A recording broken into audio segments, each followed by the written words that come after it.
Looking for magic cards or magic carps? TCG Player has all the singles you need to upgrade your decks. Import a list with mass entry and let the card optimizer do the rest. Use my affiliate link down below when shopping and you'll be supporting the channel at the same time. Hello and welcome to my top 25 cards from Phyrexia. All will be one for standard, starting with Koth, Fire of Resistance. The new 4-mana Planeswalker wants to be played in a mono-red deck, and the more controlling the better, as a deck with a high curve will be able to make good use of the extra lands we search up with the +2 ability. The -3 is scalable removal, while the -7 emblem, which we can get to pretty quickly, can also be game-winning. Next up is Sword of Forge and Frontier to help complete the cycle of swords. 3 mana to play and 2 to equip to give +2/+2, and in this case protection from red and from green. And then whenever the equipped creature deals combat damage to a player, we get to exile the top 2 cards of our library, and we may play those cards this turn in addition to playing an extra land, so it can be a great source of card advantage. While protection from black and from white probably would have been more useful in the current standard, this sword still packs a punch. While it's an investment to get it online, there are a few tools to help equip it, such as Danitha and Astor, so those are cards I would be looking to build around.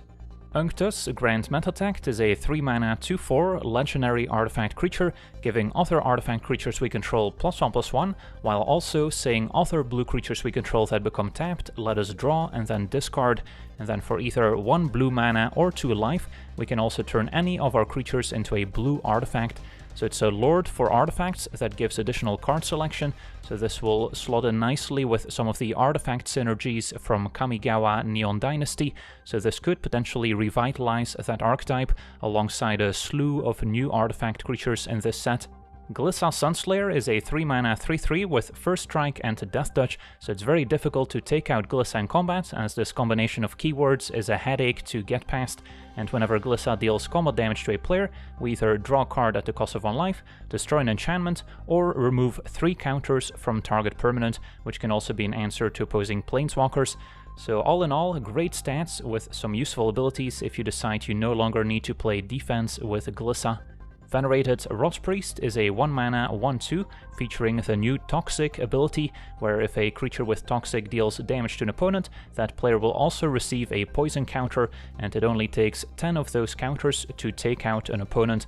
And whenever a creature we control becomes the target of a spell, target opponent gets a poison counter. So this could work well with pump spells, but it will also trigger if the opponent tries to take out our creatures with spot removal. So if a poison deck ends up doing well in standard, this will no doubt be an important part of it.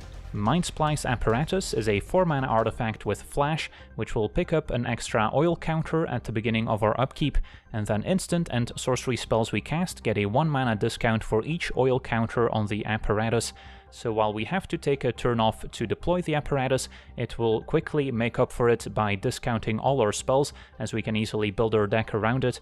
And in a way it reminds me of cards like Fires of Invention and Wilderness Reclamation, an engine card that will overwhelm the opponent with a mana advantage over time. So this having Flash also means it will work well both with and against counter spells, as we don't need to tap out to cast it in the first place. Dragonwing Glider is a 5-mana equipment featuring the new 4 Mirrodin mechanic, which generates a 2/2 red rebel creature token before attaching the equipment to it, and in this case the equipment grants +2/+2, flying and haste, so we end up with a 4/4 flyer with haste, and then once the opponent deals with our initial creature, we still have the equipment left over, which can be re-equipped for 5 mana. This will shine in low curve red aggressive decks, where this is a great curve topper, giving us a late game mana sink that turns every single creature into a scary threat. Next up is another Planeswalker. Kaya Intangible Slayer has a hefty price tag at 7 mana, but the abilities make up for it. +2 to drain the opponent for 3 while gaining the same amount of life. The 0 ability lets us draw 2 cards while letting the opponent scry 1 in return. And finally, the -3 can exile a creature or enchantment, creating a 1/1 spirit creature token for us with the same abilities as the exiled card. Kaya also has hexproof, so she can be taken out by removal very easily, so the abilities here are undoubtedly powerful. The main challenge is resolving a 7 mana card, so this will be at its best in a control deck that can prolong the game, or maybe in a combo deck that can reanimate Kaya from the graveyard, thinking of cards like Invoke Justice to get it in play for 5 mana as opposed to 7.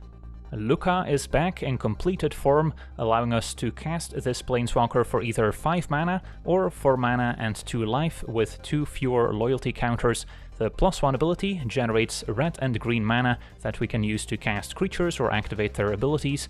The -1 creates a 3/3 beast token with Toxic 1, and then finally the -4 deals X damage divided as we choose among any number of target creatures and or planeswalkers, where X is the greatest power among creatures we controlled as we activated this ability, meaning we don't get blown out if the opponent removes our largest creature in response to the -4 ability.